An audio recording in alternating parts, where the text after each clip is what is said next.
Hello, everyone. Welcome to another episode of Therapy Talk, where we talk about all things mental health. I know it's been a while since I posted a vlog, so I apologize about that. Life got a little busy, but here I am. I'm back, and here's another video for all of you. I hope that you can, first of all, subscribe to my channel, and also at the end of this video, I hope you can like it. And also share this video to maybe your friends, to your family, because I can guarantee you that the topic of this video is something that you all can relate to. All right, and this is a topic that a lot of my clients talk about during sessions. All right, so let's begin. I'm sure most of you, I'm sure most of us have spent time on social media. So for example, I know a lot of you are on Instagram, so am I. And we see different kinds of pictures. Maybe you saw a picture of someone on vacation, or maybe they have a new apartment, and then you think, oh, I wish, I was in Spain. Maybe that's the picture that you saw of your friend on vacation, or you wish that you had a great apartment, a better apartment. Maybe that picture was your friend living in a high-rise here in New York City.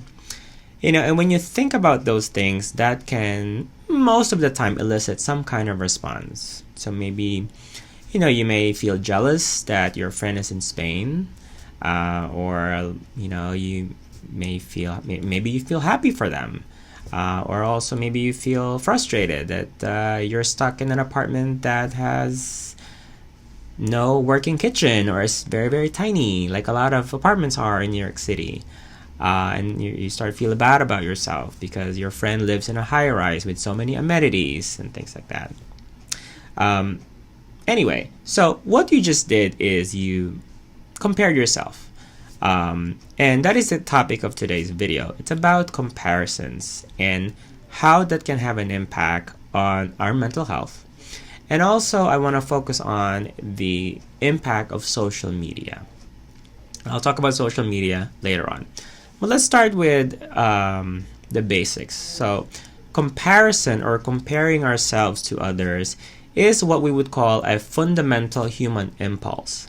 So it happens, it's natural, it's automatic, and there's really no way of shutting it down completely. So that's just a fact.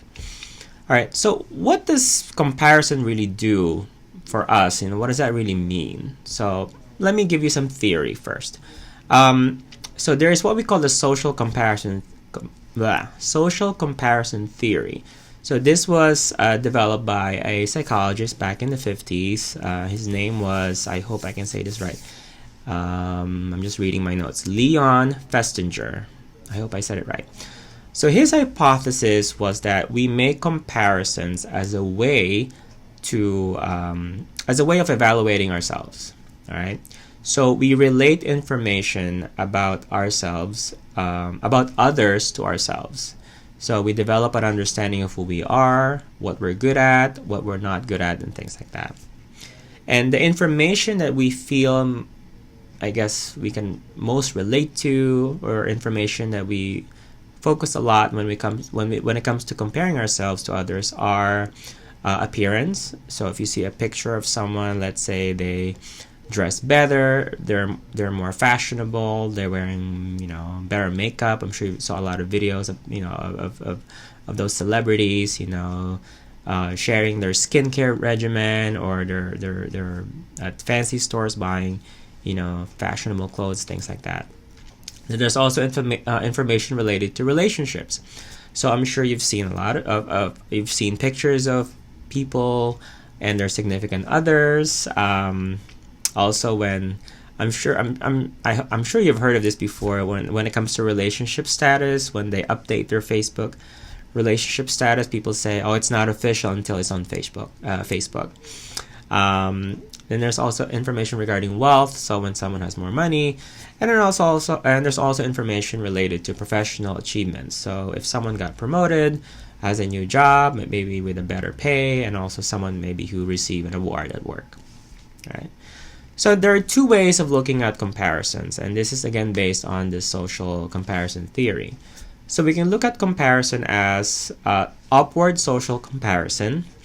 So this takes place when we compare ourselves to those people that we believe are better than us.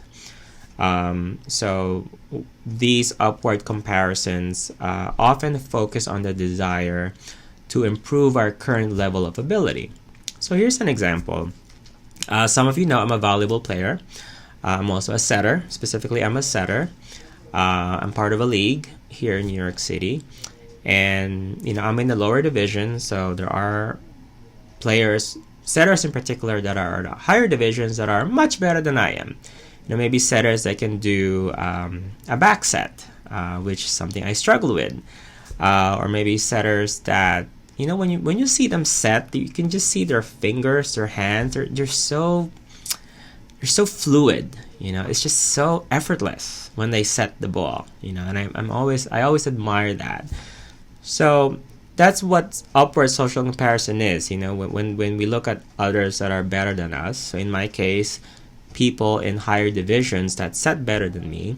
So when I started in the league, and I realized that, and I said, what, let me do something. So I did some training, and through the years, I've definitely feel that my setting abilities are better than when I first started. And then there's downward social comparison. So this takes place when we compare ourselves to others who are maybe worse off than us.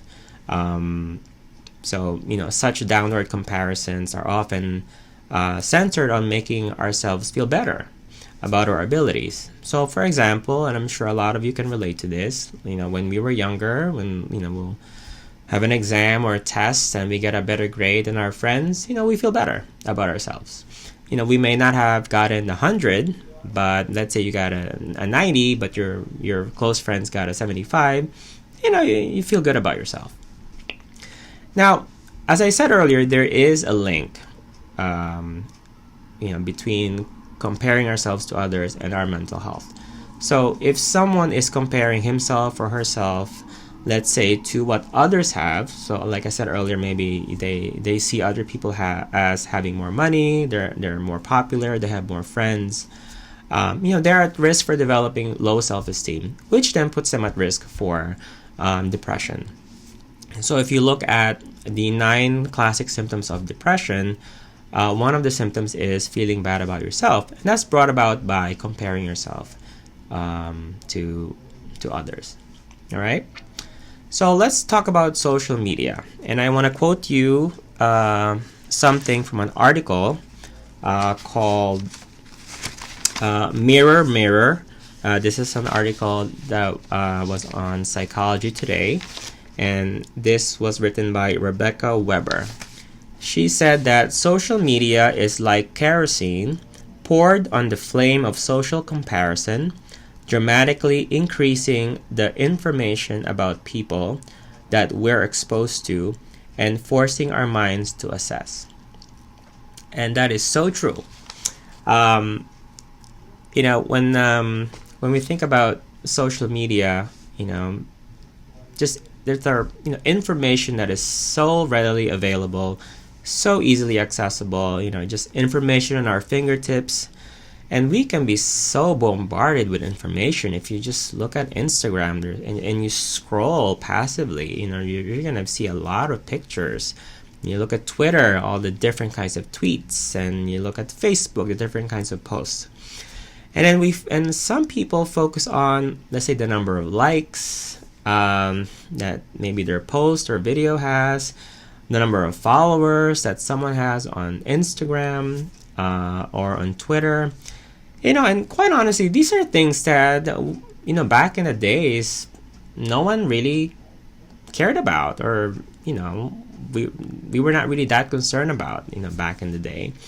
And things like this, when someone looks at someone else having more followers, or their post has less likes than other people, people can feel bad about themselves, And some people can begin to question themselves. They can question their worth.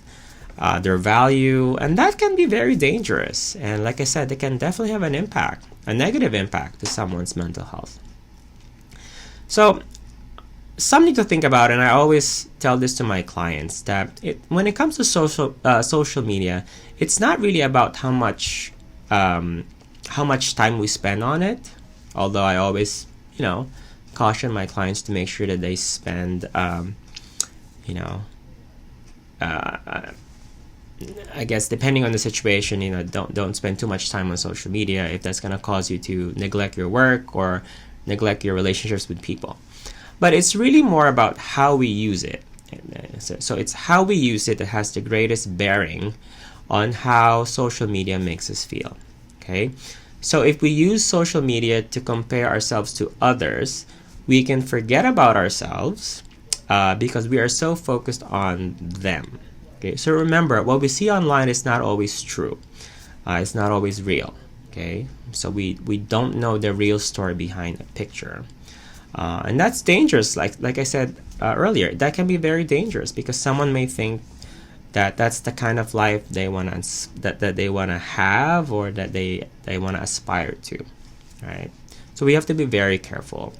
The article also stated that when we use social media as a way to connect and interact with people, let's say we check in with our families, with our friends, maybe we can share inspiring posts or pictures or educational posts. Those are good ways of using social media. All right, so again, back to the article. So the author shared a few tips with regards to comparison and social media to make sure that this becomes a more positive experience for all of us.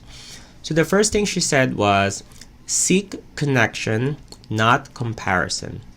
So use social media to talk about shared experiences and be able to establish genuine connections with people. All right. The second tip she shared was look up, but just a little. Again, look up just a little.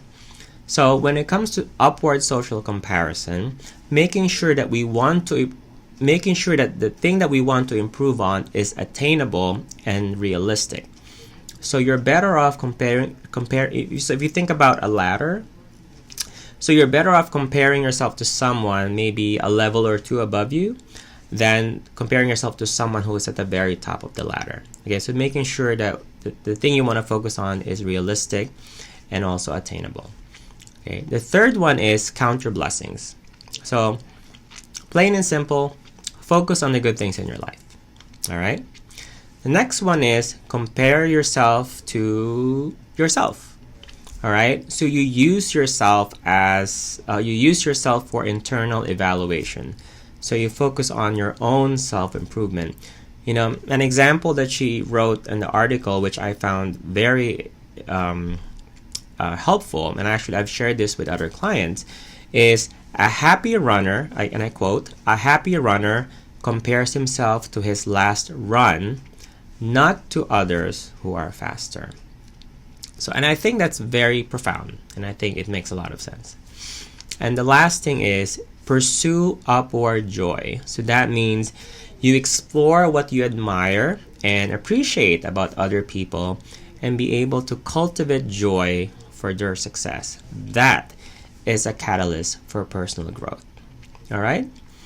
So I hope that you guys learned a lot in today's video about comparisons, about comparing yourself to others, how to make that more positive, and also, use of social media and things like that. Like I said earlier, I know a lot of you can relate to everything I said today, and I'm hoping that you can also learn a lot. Because like I said, comparing ourselves to others is so natural, and also with social media, very much a part of our lives.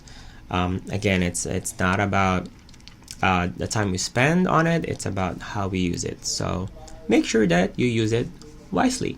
All right? So thanks again for checking out today's video, and again, hopefully you learned a lot. Please make sure that you subscribe to my channel, and also thumbs up, like this video, and also hopefully you can share this with others as well. Alright, so that's it for today. Thanks again for checking this video, and I wish you all to have a happy Mental Health Day. Bye for now.